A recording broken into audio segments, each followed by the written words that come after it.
Bueno, vamos a repasar la Segunda República. Para ello hemos a utilizar una presentación de Santillana modificada por la profesora Climent. Y vamos a explicar rápidamente, una cosa muy breve, cómo fue la Segunda República. Como podéis ver, aquí aparece la imagen del día que se toma la decisión de acabar con la monarquía, y el símbolo es la bandera republicana. Empezamos. Bueno, para la diferencia que hubo, el cambio que hubo en esta época, en el 19, que justo después de terminar la Primera Guerra Mundial, vemos los países que están en verde, que son democracias, y luego en morado los que son constituciones, pero no democracias, pero cercano a la democracia. Y aquí en la esquinita tenemos a la Unión Soviética, que es un régimen comunista. Solo teníamos la dictadura de Hungría y la de Turquía. Bien. 20 años después nos damos cuenta que tanto Portugal como España, Yugoslavia, Hungría, bueno, seguimos infinito, prácticamente, y más luego los fascistas, prácticamente Europa entera se ha convertido a regímenes fascistas o no democráticos. La democracia prácticamente ha desaparecido. Bien, pues ese cambio tan grande que va a sufrir Europa también lo va a sufrir España. En el 19 todavía no teníamos ni siquiera ni a Primo de Rivera. Si voy a decir que estamos cerca de la democracia, bueno, pues vamos a pasar luego por Primo de Rivera, luego vamos a tener la Segunda República y vamos a terminar con la Guerra Civil y la dictadura de Franco. Por lo tanto, se van a producir unos cambios muy radicales en toda Europa, que además no van a ser unos cambios pacíficos, porque a largo plazo vamos a tener, ya hemos dicho, que la Guerra Civil en España, pero la Segunda Guerra Mundial no solo en Europa, sino en todo el mundo. Bueno, pues estos cambios tan radicales y tan sangrientos los vamos a sufrir aquí y lo vamos a ir repasando para ver por qué surgen. Bueno, comenzamos por el motivo de la caída de la monarquía. El 12 de abril del 31 se hacen elecciones municipales. ¿Qué es lo que ocurre? Que las votaciones ganan los partidos republicanos, aunque recordemos que no es un plebiscito, simplemente hay que elegir los representantes municipales de los pueblos, pero como ganan los partidos republicanos en las principales ciudades, que es donde se votaba con más libertad, pues deciden proclamar la República el 14 de abril. ¿Vale? Aquí vemos cómo quedan los concejales y vemos que incluso son más los concejales monárquicos que los republicanos. Pero como en las capitales de provincia, es decir, en las ciudades salen más, se da por hecho que los republicanos tenían mayoría de votos. Lo cierto es que el rey abandona el mando y deja el país en manos de la República. ¿Quién es el que proclama la Segunda República? Niceto Alcalá Zamora. El rey se marcha y se crea un gobierno provisional. ¿Cuál será la función de ese gobierno provisional? Pues lo vamos a ver ahora. Vale, aquí va a ser el gobierno provisional, que es Alcalá Zamora, es el presidente de la República, y luego algunos más que van a tener más importancia, como por ejemplo Manuel Azaña, que aunque está mirando hacia el otro lado, está ahí. Vale, los demás los iremos viendo poco a poco. Primeras reformas de la República. Antes de ni siquiera tener su propia constitución, se hacen algunos cambios fundamentales. Lo primero, cortes constituyentes para crear una constitución. Y reformas urgentes. Se crean las autonomías, se obliga a las tierras, laboreo forzoso, quiere decir que las tierras tienen que ser trabajadas sí o sí, lo de las 8 horas de trabajo, etcétera, etcétera. Reforma educativa, obligar a expandir la educación gratuita para todo el mundo, donde se crean 7.000 escuelas. El ejército se le intenta poner bajo el mando de la República y modernizarlo, y además se hacen los retiros, se permite retirar a los oficiales para intentar que todos los que no sean republicanos salgan del servicio activo. Y se crea la Guardia de Asalto, que es una especie de Guardia Civil, pero es muy leal a la República. ¿Vale? Seguimos. A continuación, cuando se crea Francesc Macià, es el líder de Cataluña, y proclama el Estado catalán, pero dentro de la República. Ahora, primeros conflictos que van a surgir. ¿Vale? ¿Quiénes van a tener miedo a estos cambios que está proclamando la República? Pues los propietarios de las empresas, los que tienen grandes tierras, que son los terratenientes, los financieros, que son los que manejan el dinero. ¿Qué va a ocurrir? Que la bolsa cae, porque todos los que tienen dinero en la bolsa lo van a retirar. Y los bancos se van a quedar vacíos. Recordad que los bancos siempre tienen una cantidad pequeña del dinero real que poseen. Por lo tanto, esto va a ser muy perjudicial, porque los bancos se quedan sin ningún tipo de soporte económico.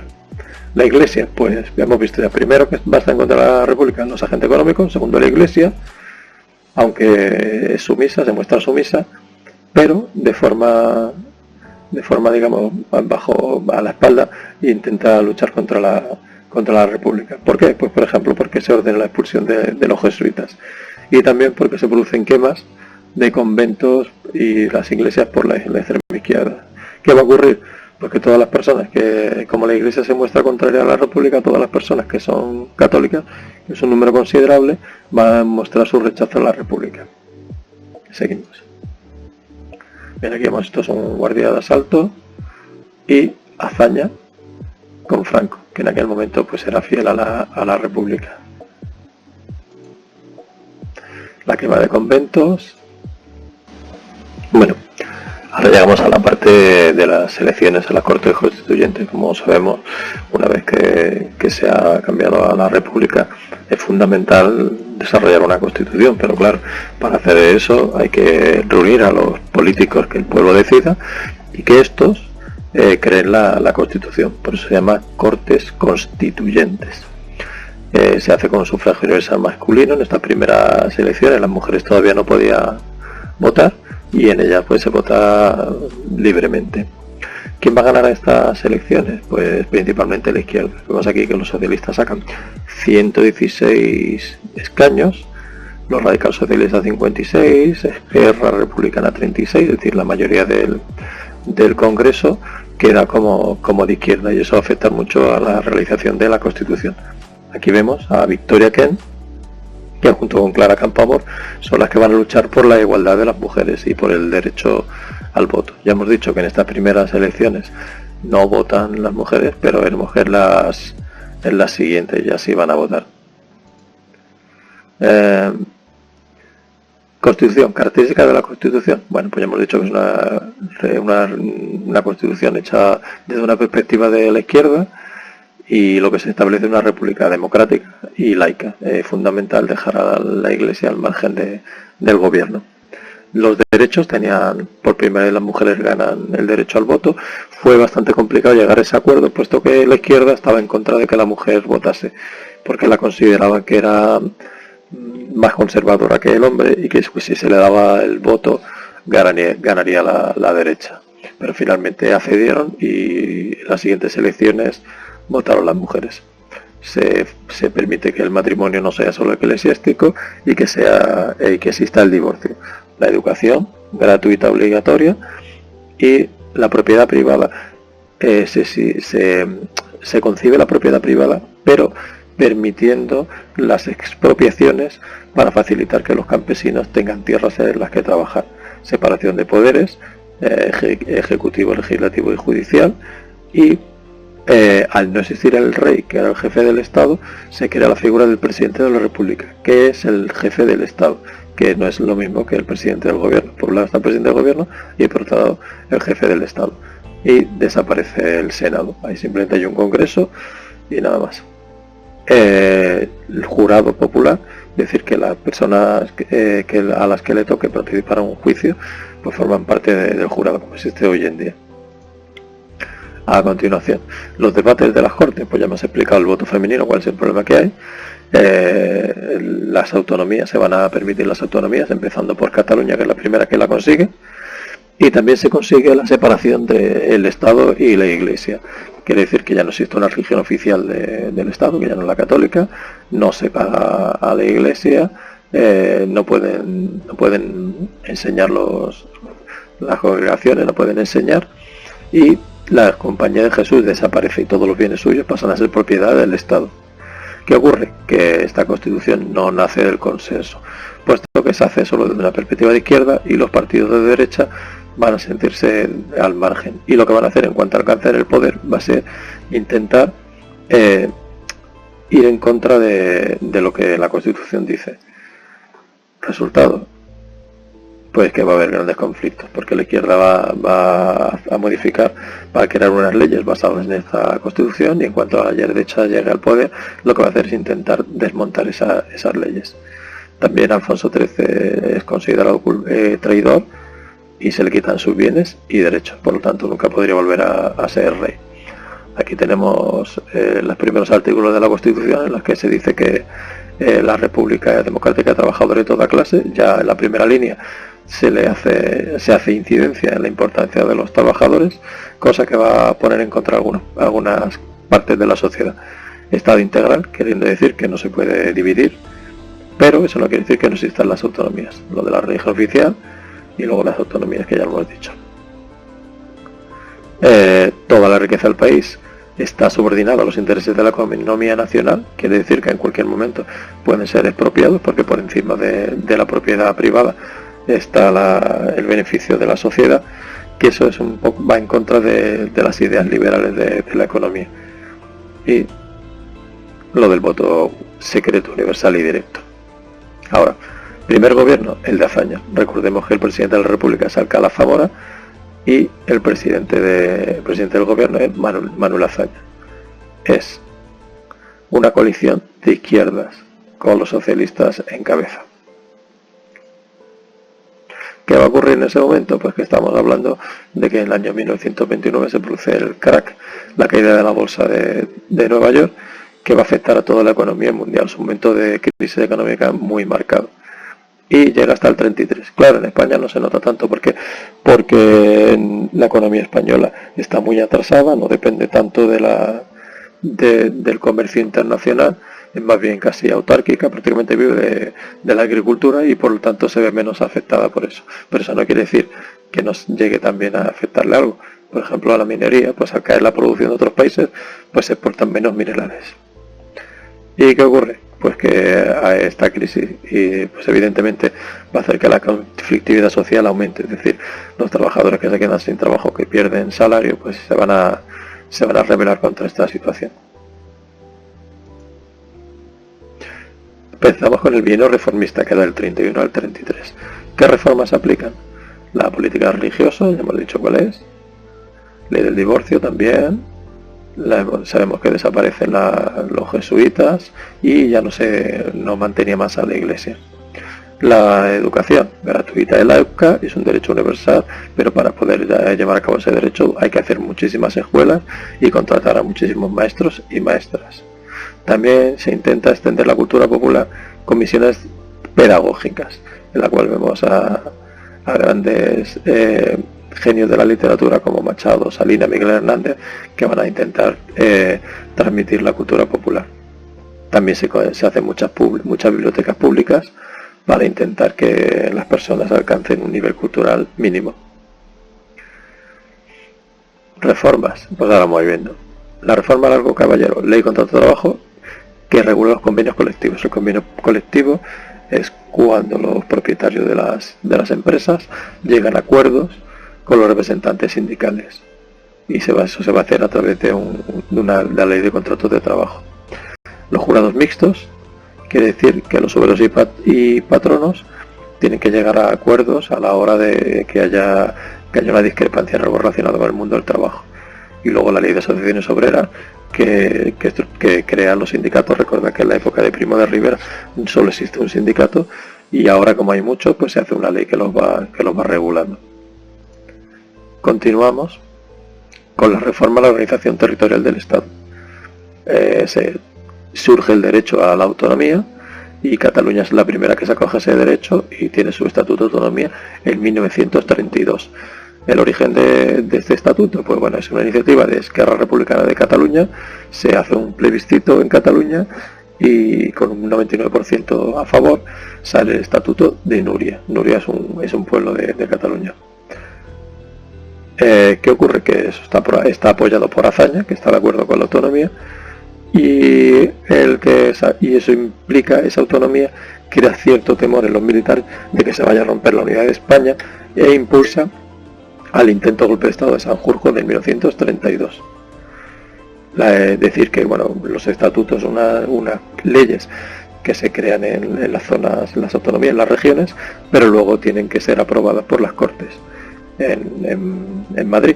Bueno, pues estas fueron debatidas y son un poco recortadas y no son aprobadas tal como se habían aprobado en Cataluña. Eso va a crear cierto malestar en Cataluña, puesto que se le ha recortado sus decisiones. Ahora bien, estatutos. A continuación de Cataluña viene el Estatuto de Autonomía del País Vasco. ¿Qué ocurre? Que en el País Vasco el partido que domina es el Partido Nacionalista Vasco. Ocurre que Navarra se muestra contraria a ese estatuto y además la victoria de la CEDA, que es el partido de derecha, y los radicales hace que cueste que ese estatuto salga adelante. Y ya cuando se ha aprobado, sea en 1936, cuando ya en 1936 ya estaba en guerra civil, por tanto no se llega prácticamente a aplicar. Galicia, que no tiene la fuerza nacionalista de Cataluña, el País Vasco, pues llega a aprobarlo, pero también en plena guerra civil. Andalucía es la siguiente comunidad autónoma o la siguiente región que quiere tener su propio estatuto de autonomía, no llega más que a ser estar en preparación. Es decir, que en Andalucía el que va a dirigirlo, esa ideología andalucista, es Blas Infante. Bien, pues ya hemos visto el tema de la autonomía. Ahora vamos a ver las reformas agrarias. En España existía el problema de que la tierra no era muy fértil y además estaba en manos de grandes propietarios que trabajaban con jornaleros. ¿Eso qué ocurría? Pues, ¿por qué la tierra no era productiva? Porque había atraso técnico, no se habían implantado tecnologías como los tractores o la selección de semillas o el riego, todo eso no existía, y como además la mano de obra era abundante y además eran jornaleros que eran baratos, pues no había necesidad de aplicar. ¿Para qué aplicar tecnología cuando se tenía mano de obra más barata? La estructura de la propiedad, pues ya hemos dicho, en tierras muy extensivas, por lo tanto no eran favorables para la gran productividad. Ya sabemos que hubo diferentes desamortizaciones durante el siglo XIX, como la de Madoz, pero no habían solucionado el problema, porque lo único que habían hecho ha sido cambiar de mano de la nobleza a la gran burguesía. ¿Qué ocurre? Que además, como tenemos una crisis económica internacional, ya sabemos lo del 29, pues aumenta el desempleo, por lo tanto hay más mano de obra todavía, y a los jornaleros no les llegan las tierras, que es lo que ellos realmente desean. Aquí vemos cómo se distribuye la propiedad y cómo son cada vez más grandes las parcelas, más de 250 hectáreas, la penibética y bética, eso quiere decir Andalucía. Vemos que prácticamente la mitad de las tierras están en parcelas de más de 250 hectáreas. Eso quiere decir pues grandes propietarios que trabajan con jornaleros. Y vemos aquí el paro agrícola, que es bastante impresionante. Vemos que en el 33 había un 64% de paro agrícola, quiere decir que de cada 10 personas, 6 no tenían trabajo, por lo tanto difícilmente, a duras penas podrían comer. La ley de la reforma agraria intentaba frenar eso. ¿Cómo? Modernizando la agricultura, disminuyendo los tamaños de las parcelas. ¿Y qué es lo que va a ocurrir? Pues que los trámites son muy complicados, va a haber un rechazo de los grandes propietarios y lo que va a ocurrir es que el Instituto de la Reforma Agraria tiene una gran idea, pero para realizarla necesita un presupuesto que no lo tiene. Los resultados, por lo tanto, pues son escasos. Y además recordad que estos son 2 años solo, que no da tiempo a que se lleve a cabo la reforma. Aquí vemos las tierras propias de la nobleza en el 32 y en el 33. Pero ¿qué va a ocurrir? Que en el momento que entre la CEDA, pues se va a paralizar todas estas expropiaciones. Conflictividad social. Vale. Tenemos que los anarquistas están en contra de la república, porque es una república burguesa, y eso va a hacer que surjan movimientos anarquistas de forma de terrorismo. ¿Quiénes son los que llevan a cabo esos movimientos? La CNT y la FAI, que son dos organizaciones anarquistas y ¿Qué van a hacer? Acción directa, quiere decir subversión y terrorismo. ¿A qué se refiere la subversión? Pues, por ejemplo, destruir maquinaria o destruir medios de comunicación, huelga general, insurrección y llegar hasta el punto del terrorismo. Para ello, ¿qué se crea? La Ley de Defensa de la República, que quiere decir que se aplica la mano dura para frenar estos movimientos. La represión es siempre dolorosa, pero es muy dolorosa en Casas Viejas, donde un grupo anarquista se levanta y cuando se encuentra encerrado en una casa para defenderse de los guardias de asalto y de la Guardia Civil, pues el edificio es quemado y mueren unos 23 anarquistas, y eso hace que la opinión pública se muestre contraria a esta situación, hasta tal punto de que obliga a dimitir al presidente de la República. Quiero la foto de la imagen en el momento que son sacados del edificio los anarquistas muertos. ¿Qué va a ocurrir con la derecha? Bueno, pues la derecha, recordemos que había perdido las elecciones y por lo tanto se tiene que reorganizar. Se encuentra al principio un poco desorientada, puesto que la derecha monárquica se ha quedado sin rey y por lo tanto se va a organizar de la siguiente manera. La derecha monárquica, como hemos dicho, pues por un lado está la conspiración, es decir, intentar acabar con la República, como Sanjurjo en el 32, y está la comunión tradicionalista, que es la heredera de los carlistas del siglo XIX, y luego la renovación española, que son los alfonsinos, que quieren que vuelva el rey Alfonso XIII, pero también los fascistas.